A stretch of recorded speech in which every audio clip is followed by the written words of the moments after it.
Vocational school enrollment is up 20% since 2020, and Gen Z is nearly as likely to choose a trade as a degree. A felt tip pen that Buzz Aldrin used to save the Apollo 11 crew from being stranded on the moon in 1969 just sold at auction for $850,000. And a new study finds that people who regularly go to movies, museums, and theaters have bodies that function like people 3 years younger. While everyone was busy arguing about politics, a bunch of other things happened. I went looking for them. I'm Keith Conrad, and this is News Side Quest.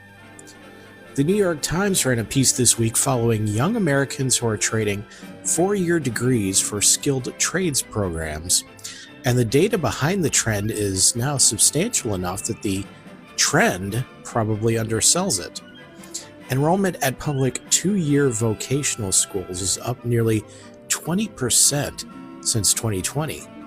A June 2026 SimplyWise survey of about 1,100 Gen Z adults found that when asked what path they'd choose today if they were starting over, Gen Z is nearly evenly split.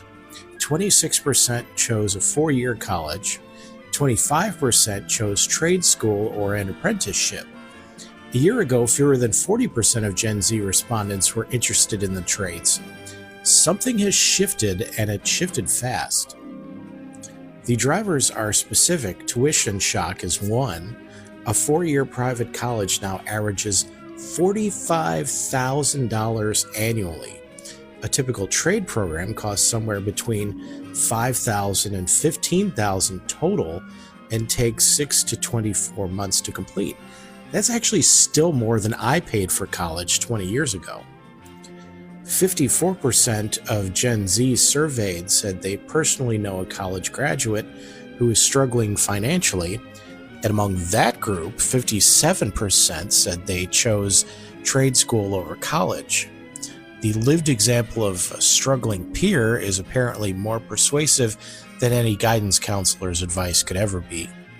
AI anxiety is another layer to this. It's the part that most directly connects to what we've been covering all year.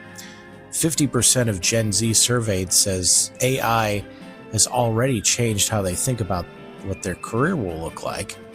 And when asked which jobs are the safest, they consistently point away from office jobs and towards the job site.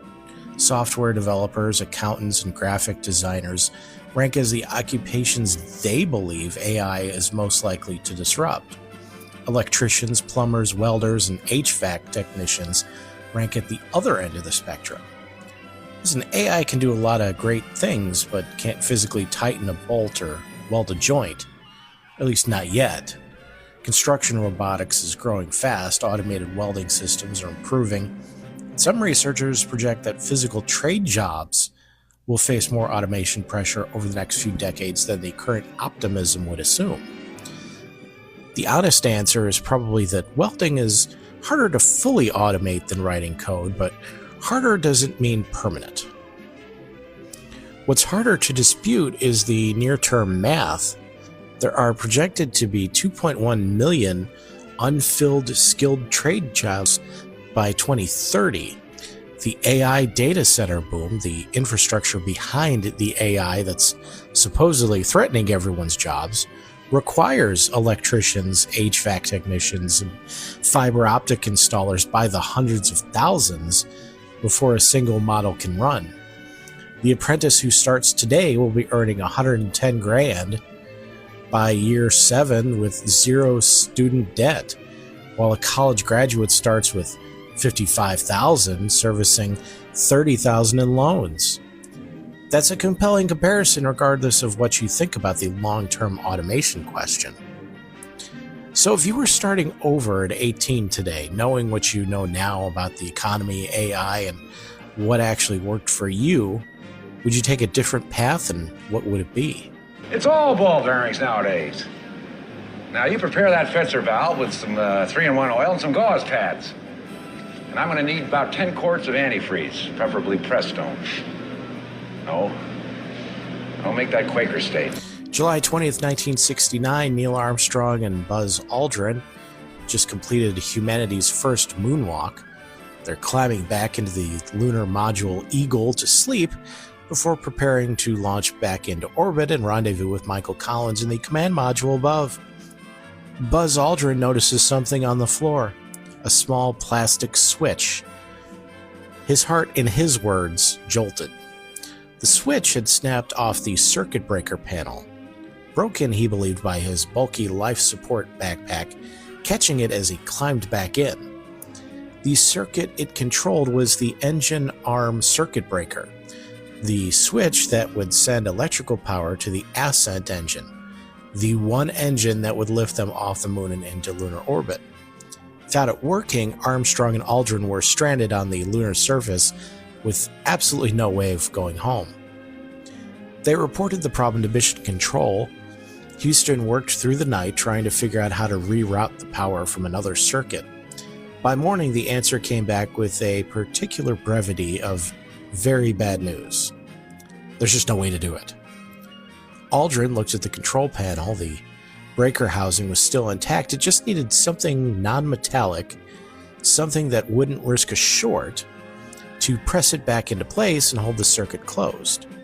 He thought about using his finger, then decided against it, given the electrical risk. He reached into his pocket. He had a felt-tip pen, a brushed aluminum Duro rocket pen, a few personal items he'd brought along. He jammed the tip of the pen into the circuit breaker housing.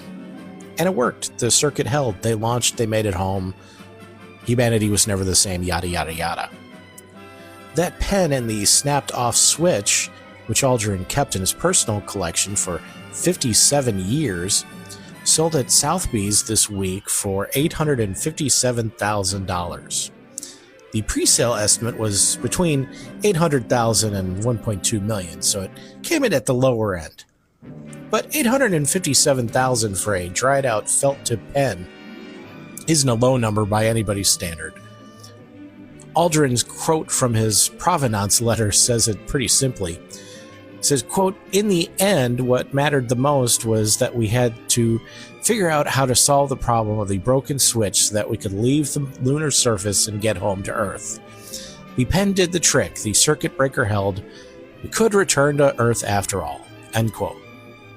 So what's the most improvised solution you've ever used to fix something critical in the moment? Why don't you fix your little problems and light this candle? He's right. Let's light this candle. He surely is. Light the candle. Yes. Researchers from the Institute of Science Tokyo published a study this week using data that tracked about 1,900 adults aged 50 and older over time. They measured what they called cultural engagement, how often someone went to the movies, visited museums, or attended theaters and concerts, and mapped it against physiological age, a biomarker-based estimate of how old a person's body actually is, based on blood pressure, lung function, grip strength, and other measures rather than just their birthday or cutting them in half and counting their rings. The finding, each 1-point increase in cultural engagement was associated with a roughly 31-day reduction in physiological age. High engagement, the people who regularly went to multiple cultural activities, corresponded to a physiological age about 3 years lower than their low engagement peers. And the effect held up even after controlling for household income, employment, and chronic health conditions. The researchers are careful about causality, as good scientists should be. This is an observational study, meaning they can't definitively prove cultural engagement is causing the slower age rather than the two being linked by some other factor. But they cite earlier research suggesting that the effect on aging may be comparable to that of regular physical activity, and they suggest mechanisms through which it plausibly works. Cultural participation builds and maintains social ties, provides mental stimulation, reduces stress, and tends to correlate with other positive health behaviors. Now, here's what I found interesting about this whole thing, which is the fixed effects design the researchers used. Rather than comparing people to each other, which always risks the problem of healthier or wealthier people simply being more likely to attend cultural events, they compared each person to themselves over time. Changes in individual cultural engagement predicted changes in individual physiological aging. That's a much stronger design than most of this kind of research uses, and it substantially increases the confidence we can place in the finding. So at the end of the day, James Cameron and Christopher Nolan are just trying to keep you in the theater for 7 hours to improve your health. Of course, art doesn't have to run 3 hours to get you the same benefit. But if it does, at least you know how it's working. What's the cultural activity, a specific movie or museum or life experience that you always leave feeling genuinely better than when you arrived? The music's bad and you should feel bad. A 1,700-pound great white shark named Contender, the largest ever recorded in the Atlantic, is believed to be heading toward Cape Cod for the summer.